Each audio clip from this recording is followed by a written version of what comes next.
Hello, good morning, सुप्रभात, नमस्कार। कैसे हैं आप सभी। स्वागत है आप सभी का आपके अपने यूट्यूब चैनल एकेडमी उत्थान में। और मैं हूं श्रेया राज, जो आज आपके लिए लेके आई हूं एक ऐसा टॉपिक जो 2021 के हर एग्जाम में पूछा जाएगा।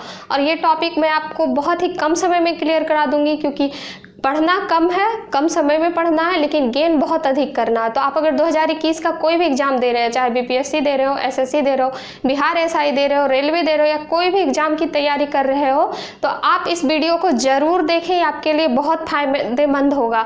तो आप अगर चैनल पर नए हैं तो चैनल को सब्सक्राइब कर दीजिए, बेल आइकन को दबा दीजिए, इस वीडियो को अंत तक देखिए। और वीडियो अगर अच्छा लगे तो लाइक जरूर कीजिएगा, लाइक करना ना भूलें, क्योंकि लाइक हम लोगों का कॉन्फिडेंस होता है। आप जब सब्सक्राइब करते हैं, लाइक करते हैं, तो हमें अच्छा लगता है, हम और भी मेहनत करते हैं आप लोगों के लिए। तो चलिए, जो भी इस बार 2021 में एग्जाम देने वाले हैं वो सिलेक्शन के लिए तैयार हो जाइए, जुड़ जाइए मेरे चैनल से, चैनल को सब्सक्राइब कर दीजिए। चलिए स्टार्ट करते हैं। ये कुछ बुक्स हैं, लेटेस्ट बुक जो हाल ही में बनाए गए हैं, हाल ही में लिखे गए या थोड़ा पहले भी लिखा गया। तो ये 2021 के हर एग्जाम में पूछा ही जाने वाला है, ये संभावित प्रश्न है। तो चलिए, मैं आज आपको सारे बुक के नाम बता देती हूँ, उसके लिए कुछ ट्रिक भी बता देती हूँ कि आपको इसे कैसे याद रखना है। तो सबसे पहला है a song of India. A song of India के लेखक है रस्किन बॉन्ड। रस्किन बॉन्ड ने इन्हें लिखा है। अब देखिए, आप इन्हें याद कैसे रखेंगे। ए सॉन्ग ऑफ इंडिया, सबसे बढ़िया सॉन्ग कौन सा है, मेरे रस के कमर। तो आप याद रखेंगे कि Ruskin bond, a song of India, इस तरह से याद रखेंगे। अब देखिए, द इकाबॉग, इसे रॉलिंग ने लिखा है। द इकाबॉग, रॉलिंग ने इसे लिखा है। अब देखिए, बी आर डिस्प्लेस्ड, इसे मलाला यूसुफजई ने लिखा है। मलाला यूसुफजई, मलाला यूसुफजई को जानते होंगे। इन्हें 2014 में नोबेल पुरस्कार शांति का मिला, क्योंकि इन्होंने अपनी शिक्षा के लिए लड़ा, जिसके कारण इन्हें गोली भी लगी थी, परंतु इन्होंने अपनी पढ़ाई को जारी रखा। मलाला यूसुफजई, इसको याद कैसे रखेंगे। बी आर डिस्प्लेस्ड, डिस्प्लेस्ड का मतलब होता है कि अपने जगह से हट जाना, हम जिस जगह पे हैं उस स्थान से हट जाना। तो हम लोग डिस्प्लेस्ड हो गए। जब आप अपने जगह से हट गए तो आपको इस चीज़ का बहुत मलाल हुआ। तो ये मलाला यूसुफजई, इस तरह से आप याद रखिएगा। उसके बाद है नेशनल सिक्योरिटी चैलेंज। आप लोग जानते होंगे कि आर्मी के चीफ रह चुके मनोज मुकुंद नरवाने।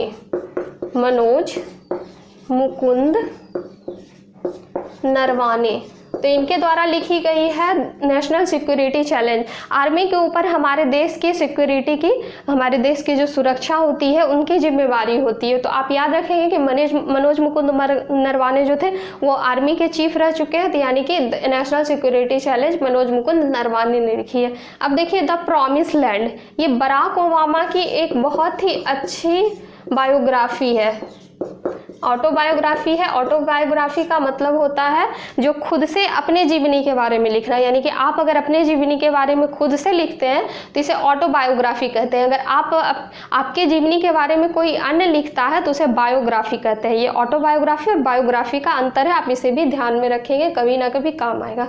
तो बराक ओबामा ने जो भी प्रॉमिस किया जब वो अमेरिका के राष्ट्रपति रहे थे तो उन्होंने पूरा किया। तो ये आप याद रखिएगा कि बराक ओबामा ने द प्रॉमिस लैंड लिखा है। अब है कर्म योद्धा। हमारे देश में तो अभी एक ही कर्म योद्धा है, नरेंद्र मोदी। आप लोग भी जानते होंगे, सारा चीज वही कर रहे हैं। तो ये नरेंद्र मोदी के ऊपर अमित शाह ने लिखा है। अमित शाह ने इसका संपादन किया है। ये नरेंद्र मोदी के ऊपर लिखी गई एक रचना है। नरेंद्र मोदी ने एग्जाम वॉरियर पुस्तक लिखी है, ये भी आप ध्यान में रखिएगा, जिसमें उन्होंने एग्जाम के बारे में बताया है, एग्जाम वॉरियर। उसके बाद एन ईरा ऑफ डार्कनेस, ये शशि थरूर की लिखी गई एक रचना है। Shashi Tharoor, an era of darkness, ये भारत के राजनीति में भी भागीदार रह चुके हैं। और एन ईरा ऑफ डार्कनेस को ही इंग्लिश लिटरेचर का, इंग्लिश साहित्य का सम्मान मिला है इस बार। तो an era of darkness Shashi Tharoor ने लिखी है। Wuhan diary, Wuhan diary Fang Fang ने लिखी है। अब देखिए, इसके आप याद कैसे रखेंगे। वुहान में सबसे पहले कोरोना शुरू हुआ। कोरोना कहाँ से स्टार्ट हुआ, वुहान से स्टार्ट हुआ, चीन के वुहान से। तो जब आप वुहान गए तो आपने कहा कि यहाँ तो कोरोना स्टार्ट हो गया, चलो भाग भाग, भाग भाग यानी फांग फांग। तो वुहान डायरी फांग फांग। उसके बाद द लॉलैंड, इसे झुम्पा लाहिड़ी ने लिखा है। झुम्पा लाहिड़ी ने लिखा है द लॉलैंड। अब इसे कैसे याद रखेंगे। झुमका, मान लीजिए कोई झुमका है, झुमका जब गिरेगा तो कहाँ गिरेगा, तो लैंड पृथ्वी पे गिरेगा। तो ये आप याद रखेंगे, द लॉलैंड, झुम्पा लाहिड़ी यानी झुमका कहाँ गिरा, पृथ्वी पे गिरा, आपको याद रहेगा, आप नहीं भूलिएगा। माइंड मास्टर, इसे विश्वनाथन आनंद ने लिखा है, विश्वनाथन आनंद, इनको आप जानते भी होंगे, ये बहुत ही फेमस पर्सन रह चुके हैं। विश्वनाथन आनंद वही व्यक्ति थे जिन्हें सबसे पहली बार 1951 में राजीव गांधी खेल रत्न अवार्ड से नवाजा गया था, क्योंकि ये शतरंज के बहुत अच्छे खिलाड़ी थे, बहुत अच्छे ही, जैसे कि अभी के समय में कोनेरू हम्पी को पुरस्कार जा रहा है शतरंज खेल के लिए, तो उसी तरह एक समय 1951 में इन्हें राजीव गांधी खेल रत्न अवार्ड सबसे पहली बार इन्हीं को मिला था। शतरंज के ये खिलाड़ी रह चुके हैं।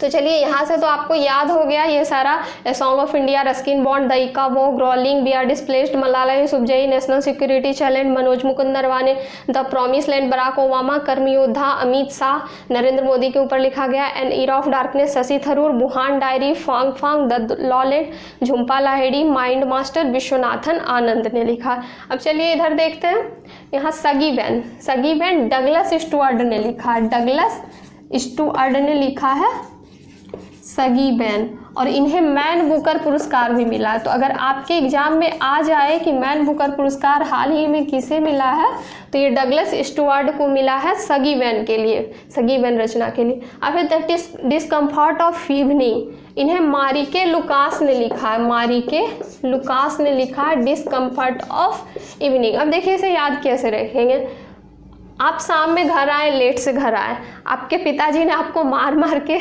बहुत मारा, यानी मारिके लुकास आपको बहुत मारा, तो आप डिस्कम्फर्ट हो गए, मतलब आप कंफर्टेबल फील नहीं कर रहे हैं, तो आप इससे ध्यान रख सकते हैं, द डिस्कम्फर्ट ऑफ इवनिंग मारिके लुकास ने लिखा है। और मारिके लुकास को ही इंटरनेशनल मैन बुकर पुरस्कार मिला, इंटरनेशनल मैन बुकर पुरस्कार। ये जो मैन बुकर पुरस्कार है ये दोनों अलग है, दोनों अलग अलग है। जैसे कि मैन बुकर पुरस्कार डगलस स्टुअर्ट को मिला, लेकिन ये इंटरनेशनल मैन बुकर पुरस्कार है जो मारिके लुकास को मिला है द डिस्कम्फर्ट ऑफ इवनिंग के लिए। अब देखिए प्लेइंग इट माई वे, ये आपके सबसे फेवरेट खिलाड़ी, क्रिकेट खिलाड़ी को मिला है, सचिन तेंदुलकर जी को। सचिन तेंदुलकर की ये रचना है प्लेइंग इट माई वे। एक और रचना है बिंग गांधी, ये पारो आनंद की लिखी हुई है, पारो आनंद की लिखी हुई है, बिंग गांधी, इसे ध्यान में रखेंगे। अनब्रेकेबल, अनब्रेकेबल मैरी कॉम की एक रचना है, मैरी कॉम को जानते होंगे, मुक्केबाज रह चुकी है, भारत के लिए ओलंपिक में पदक भी ला चुकी हैं ये।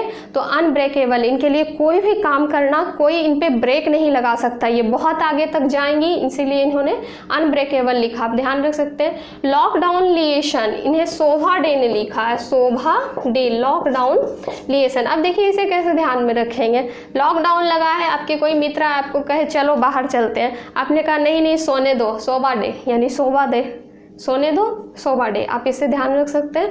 माई लाइफ माई मिशन, ये बाबा रामदेव द्वारा लिखी गई है, बाबा रामदेव हर समय नए नए खोज करते रहते हैं, यानी कि उनका लाइफ उनका मिशन है, वो कुछ भी करें, बाबा रामदेव की ये रचना है। उसके बाद वन अरेंज मर्डर, ये चेतन भगत के द्वारा लिखी गई है, चेतन भगत ने लिखा है वन अरेंज मर्डर। आप इनमें एक चीज़ देख सकते हैं, जो भी बुक रहे, चाहे वो हाफ गर्लफ्रेंड रहे या फिर वन अरेंज मर्डर रहे, अरेंज मैरिज, जो भी इस तरह की बुक है, तो ज़्यादातर चेतन भगत के द्वारा ही इस टाइप की बुक लिखी जाती है, तो आप इसे ध्यान में रखेंगे, one arrange murder Chetan Bhagat. A century is not enough, इन्हें सौरभ गांगुली ने लिखा है, सौरभ गांगुली, जिसे आप दादा के नाम से जानते हैं या बंगाल टाइगर। कभी कभी क्वेश्चन आ जाता है कि इनमें से बंगाल टाइगर के नाम से किन्हें जाना जाता है, तो ये सौरभ गांगुली को ही जाना जाता है। तो इन्होंने ही लिखा है सेंचुरी इज़ नॉट इनफ, मतलब इनके लिए एक सेंचुरी लगाना कोई बड़ी बात नहीं है, पर्याप्त नहीं है, आगे और जाएंगे, जैसे आपको जाना है। तो ये सौरभ गांगुली की लिखी गई रचना है, सेंचुरी इज़ नॉट इनफ। उसके बाद है the God of small things, ये अरुंधति राय के द्वारा लिखी गई है, अरुंधति राय ने भी बहुत सारी रचनाएं की है, तो ये अरुंधति राय द्वारा लिखी गई है the God of small thing. और अरुंधति की रचना को ही हाल ही में एक इनकी रचना थी टोकरी में दिगंत नाम थी, जिसे कि हिंदी के लिए साहित्य अकादमी पुरस्कार, हिंदी लिटरेचर का पुरस्कार दिया गया। तो इंग्लिश के लिए दिया गया है इनको an era of darkness Shashi Tharoor को, और हिंदी के लिए दिया गया है टोकरी में दिगंत अरुंधति राय को। तो ये 20 बुक्स के नाम थे। उसके साथ मैंने 1-2 एक्स्ट्रा भी आपको बता दी है, आपको याद करने की ट्रिक बता दी मैं कि आपको कैसे याद रखना है। तो आप इसे बढ़िया से नोट कर ले, ध्यान रखें, 1 से 2 बार देखें, आप इसे नहीं भूलेंगे। आप ट्रिक के साथ इसे ध्यान रखें, ऐसे भी 1-2 बार पढ़े, आप इसे नहीं भूलेंगे। समझ लीजिए 2021 के एग्जाम में आपके जो भी क्वेश्चन आएंगे बुक से रिलेटेड, इनमें ज़रूर इनमें से कोई ना कोई रहेगा। एक महात्मा गांधी की बहुत अच्छी रचना है, मैं आपको बता देती हूँ, कहीं बीच में लिख देती हूँ, उसे भी ध्यान में रखिएगा।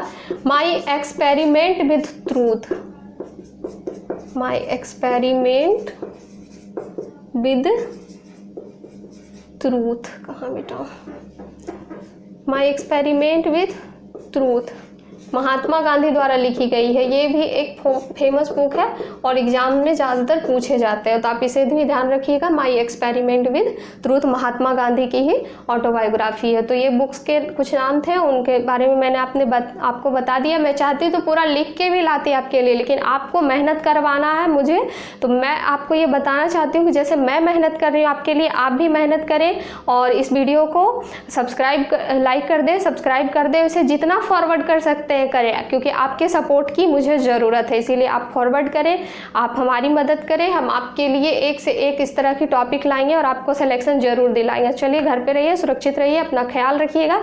जय हिंद।